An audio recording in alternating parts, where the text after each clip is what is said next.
Hey, science fiction and fantasy author Michael Lauk, back with another kind of sci-fi fireside chat. Um, I have a fireplace. I really should do this by the fireplace sometime. But I've done this one a whole bunch of times. I'm doing it one more time, trying to be a little bit more coherent. To talk about directly why Star Trek Discovery is a problem for DC Comics.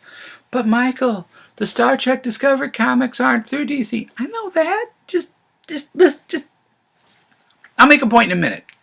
Let me say first, really quickly, two things. Two kind of. I just want to pay my respects to two people we recently lost. Art Bell, who arguably was a science fiction and fantasy author. He wrote a book with Whitley Strieber called The Coming Global Superstorm, which turned into the sci-fi disaster movie The Day After Tomorrow, about rapid global cooling. You might remember that one. He was an overnight radio host who specialized in not even paranormal. I mean, that was definitely a big part of it, but I'd say the bizarre. Political conspiracy theories, political talk, mainstream science, definitely the paranormal, cryptozoology and UFOs and ancient civilizations. Just an amazing show that used to run midnight to 5 a.m. under his tenure. I started listening back in the early 90s when he was first syndicated and was hooked. And I think probably a lot of science fiction and fantasy fans who, especially if you worked overnights and had that radio on, were probably hooked. Even if he wasn't a huge genre figure, I gotta say Art probably inspired a whole bunch of science fiction, fantasy books, movies, and television over the years. And he passed away recently, and so rest in peace, Art Bell. He retired a few years ago. He came back on Dark Matters Radio Network. If you're into that kind of thing, if you're like, wow, I would have listened to that radio show. The show actually goes on with a different host, George Norrie, but also then the Dark Matter Radio Network's around, and it's doing more specific internet radio on UFOs and topics like that. The other person we lost who was in some Disney movies, not hard science fiction and fantasy, but maybe some crossover, is Harry Anderson. As a lot of you probably know, I am involved in the magic industry, the stage magic kind of thing, and Harry was kind of a hero to a lot of us, myself included. He came along in the late 70s, early 80s, and he showed a lot of people my age that if we aspired to be magicians, we didn't have to aspire to be guys with a stage show full of showgirls and lions and tigers and box tricks. We could do very character-driven, close, small, but really effective magic. And we could go through maybe comedy clubs and things like that. And then, of course, he is known to most people as an actor in Night Court and Dave's World. And he recently passed away, and it's a big, just sad moment for the magic industry. So rest in peace, Harry. So just a moment of silence for both those guys real quick. Now, why Star Trek Discovery is a problem for DC Comics. It's simple. DC is hanging its hat on, we're going to have a new platform and we're going to make awesome new shows like Titans. And Titans looks awesome. There's been some horrible things said lately because there were some pictures released from the set. They were off-camera pictures and some of the costumes didn't look great, but we're talking about pictures probably taken from a phone, and it's not what you're going to see when it's under lights, when it's under cameras, filtered, when CGI has been put in, all that kind of stuff. So, cut them some slack, A. And then, B, some people got really racist to the young lady who's going to play Starfire, who is, I believe, originally from Africa. I'm not sure of her name. I apologize for that. She's a very pretty young actress. She looks I think she's like 30 years old, which blew my mind when I saw these pictures because she looks like she fits in with the Teen Titans for sure. And she doesn't look like Starfire looks in the comic books. Starfire is an alien. I'm sorry, we're not going to find aliens. She's not orange. She doesn't have purple eyes. But who knows what she'll look like once they actually get done with the CGI and the lighting and everything else. People know when people got racist to her, she handled it very well. But the problem is that she had to handle it. I think that's horrible for the science fiction and fantasy fandom, word I don't really like, but I'm going to use it. In general, it reflects poorly on us. And when things like that happen, that's the only time I'm ever ashamed to be a comic book fan. And it's just horrible, you know. If you think like that, like, what the hell is wrong with you? Now, going down a rabbit hole there. Teen Titans, the Titans show is coming out on this new digital platform from DC. Should be a slam dunk. At least for a guy like me, because I'm the guy who pays for. I've got a cable equivalent, fiber TV, right? I've got that. I've got Netflix. I've got Hulu. I've got Amazon Prime. I don't mind paying for things that I want to see. I will still, with all of that, still occasionally pay for a pay-per-view event or an on-demand event. I'll get other streaming services that you've never even heard of. Perhaps to get technology lectures, for example, to stay current with certifications in the tech industry, things like that.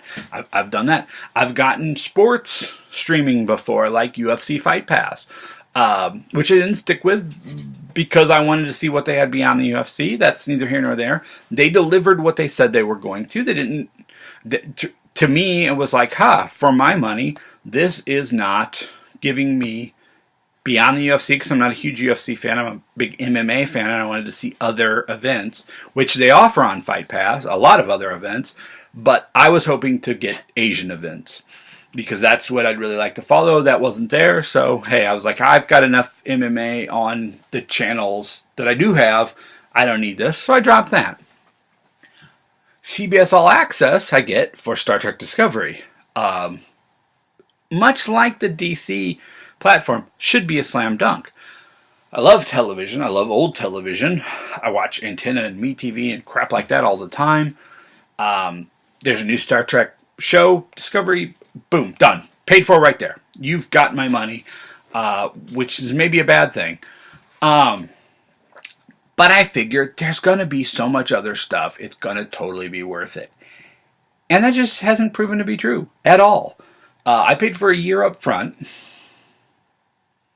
And I'm thinking now, I probably should have just paid month to month while Star Trek was on. Because as soon as Star Trek was over, there hasn't been anything else on Discovery or on All Access I want to watch. I expected there to be a lot of black and white content, a lot of 50s and 60s and 70s shows. No. There, it kind of starts with, there's a lot of 80s. There's the Twilight Zone, which is part of very few kind of science fiction fantasy genre on there. Quantum Leap might be on there too. But other than that, it's Star Trek. There's no other sci-fi on there. I don't really like Twilight Zone. I know that's weird. A lot of people are like, what? I don't like Twilight Zone. When it comes to the old stuff, Dick Van Dyke might be on there. I Love Lucy's on there. I don't like I Love Lucy at all. Lucia Ball's voice is like a drill in my ear. I can't handle it. So I don't like that. I was hoping for Burns and Allen, Jack Benny, that kind of stuff. And there's really none of it. Lucille, that's it. Dick Van Dyke and I Love Lucy. Basically, CBS All Access is the shows that have been on CBS for the last 2 or 3 years, and their entire runs. Well, I don't watch CBS, as it turns out. So once Star Trek Discovery was over, the only thing really there for me were the other Star Trek shows. Well, the other Star Trek shows are available other places. Why? I don't need to pay for that there. And in fact, the movies aren't on CBS All Access. it's just the shows, and it's just not enough because there are already other places I have, or I've purchased them outright. I own the entire original series. I own, like I said, I own all the movies and things like that. So CBS All Access basically was one show, and it's worth it for me to pay for that one show and get it ahead of the internet spoilers and everything else. But now I know I don't need to pay for a year. The content isn't there. I need to pay month to month when Star Trek Discovery is on, and then let it lapse until Star Trek Discovery comes back. And that's the problem now that I have, and I think a lot of people are going to have, with this DC platform. Do I really need to pay for it to get what I want out of it? Stargate, for example, they've got a platform that you can pay for and access all Stargate stuff online and their new show. And I'm not doing it. I mean, I can watch Stargate, most of the shows other places. I love Stargate. I've got... actually, I might have all of their shows already on DVD.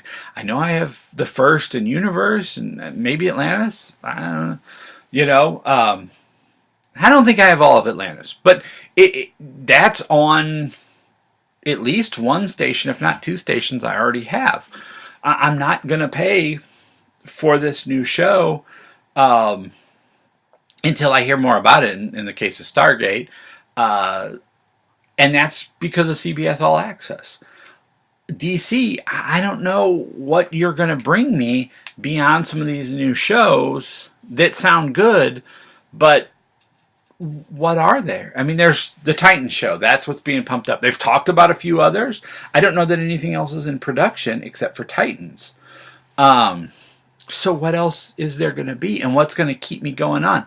I'm not the kind of person, if you just make some really cheap, and these are fairly cheap shows to make, shows where you go out to different cons, it's not going to keep me in. And the panels and things like that right now are on YouTube, usually legitimately, and I'll watch them there if they interest me. But I don't know that I need to pay for a big DC Comics platform unless you're going to have some really awesome content.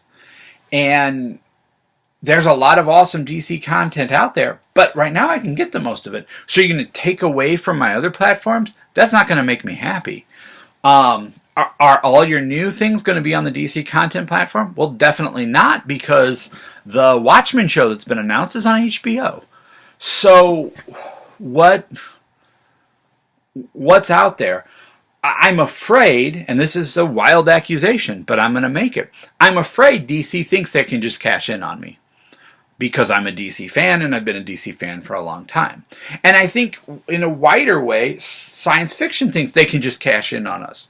I mean, look at the Sci-Fi Channel, which for a while there had almost no damn science fiction on it at all, especially not new content. I mean, they were running wrestling, for God's sake. Wrestling. Which is fantasy, but I'll give you that. But I'm beginning to feel, with CBS All Access, with some other things, that the science fiction and fantasy fans are getting walked on. Now, is that fair to DC? Should I say that's DC who's done it? No, it really isn't necessarily DC who's done it. But that's the wall DC is coming into and has to get over with this new platform because of, most specifically lately, Star Trek Discovery on CBS All Access, who brought me nothing that really is of value to me beyond that one show. So what are you going to do, DC? Comment down below. As a science fiction and fantasy fan, are you starting to feel like you're getting taken advantage of? Like you're just endless well and you're going to pay for it, so haha? Or am I reading this wrong? Because that's what I want to know. I want to know what the community thinks. That's why I do these fireside chats at a fireplace. Let me know. Comment below or email me directly. You can catch me through my website, swordsandrayguns.com. You can also sign up for my mailing list. We're going to be doing some new free stories through there soon. Swordsandrayguns.com. Should do a lower third, but I'm not going to bother to. I'm going to put this up pretty quick. I'm at the 15-minute mark. So comment. Let me know. What do you think? Is DC and science fiction groups in general, are they taking advantage of us fans? Comment down below. Let me know if I'm right, if I'm wrong, if I'm crazy, and I will talk to you soon.